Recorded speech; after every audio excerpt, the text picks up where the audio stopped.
Hello বন্ধুরা, আজকে আমি করব বেগুন মশলা।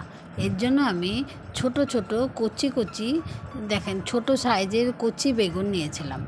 ফার্স্টে আমি কড়াইয়ে সর্ষের তেল দেব বেগুনগুলো ভাজার জন্য। বেগুনগুলোকে আমি কড়াইয়ের মধ্যে ভালো করে লাল লাল করে ভেজে নেব।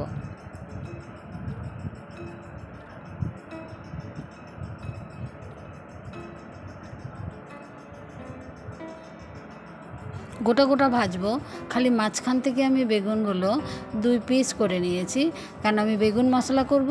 এই রকম করে করলেই দেখতে সুন্দর লাগবে, খেতেও ভালো লাগবে। মাঝখান থেকে কেন কেটেছি, কেন মশলা দিলে ভেতরে মশলাগুলো যাবে, বেগুন মশলা করলে খেতে টেস্ট আসবে। আমি ভালো করে লাল লাল করে ভেজে নিয়েছি বেগুনগুলোকে। দেখেন, এবার আমি আবার কড়াইয়ে তেল দিয়ে ফুটন দেব, গোটা জিরা আর 2টো শুকনো লঙ্কা।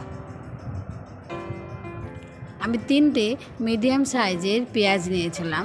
পেঁয়াজগুলোকে ছোট ছোট কুচি কুচি পিস করে কেটে রেখেছি।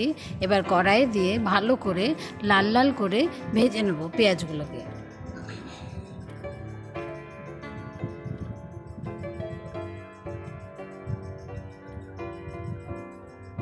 পেঁয়াজ আমার লাল লাল করে ভাজা হয়ে গেছে। এবার আমি জিঞ্জার পেস্ট আর গার্লিক পেস্টটা আমি কড়াইয়ে দিয়ে আবার ভালো করে নাড়ব। তারপরে টমেটো কেচাপ দিলাম। এবার ভালো করে নাড়ার পরে আমি এক এক করে সব স্পাইসি দেব। ফার্স্ট হলদি পাউডার, তারপর কাশ্মীরি মির্চ, তারপর জিরা ধনে পাউডার দিয়ে ভালো করে মশলাটাকে নাড়ব। এবার সল্ট দিলাম, পরিমাণ মতো বা স্বাদ অনুসারে দেবেন। এবার জল দিয়ে মশলাটাকে ভালো করে কষবো। মশলাটাকে কষতে হবে, তেল আর জল যেন সেপারেট হয়ে যায়। এবার আমি গ্রিন চিলি দেব। বেশি দিইনি, আমি 4টে দিয়েছিলাম। আমি বেশি ঝাল খাবো না বলে দিইনি। আপনারা যদি ঝাল খেতে চান বেশি দিতে পারেন। তারপরে 5 মিনিট কি 10 মিনিট, 5 থেকে 10 মিনিট আমি কভার করে রেখেছিলাম। দেখেন আমার বেগুন মশলাটা কষা হয়ে গেছে, মশলা থেকে তেল ছেড়ে গেছে। এবার আমি ভেজে রাখা বেগুনগুলো মশলার মধ্যে ছেড়ে দেবো একটা একটা করে। তারপরে আমি একটু হালকাভাবে নাড়াচাড়া করে নেব। বেশি নাড়াচাড়া করার দরকার নেই, কেন আমি বেগুনটা ভালো করে ভেজে নিয়েছি। নাড়াচাড়া করলে ভেঙে যাওয়ার চান্স থাকবে। এবার আমি জল দিয়ে দেবো। জলটা বেশি দেওয়ার দরকার নেই, কারণ মশলাও কষা হয়ে গেছে, বেগুনও ভাজা হয়ে গেছে। পরিমাণ মতো একটুই আমি জল দিয়েছিলাম।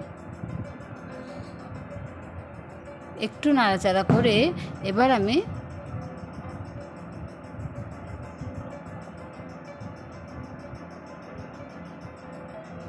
কভার করে দেবো। 5 থেকে 7 মিনিট মতো কভার করার পরে দেখেন আমার বেগুন মশলা কত সুন্দর হয়ে গেছে, ফুটছে, কত সুন্দর লাগছে দেখে। আমার বেগুন মশলা রেডি। Thank you.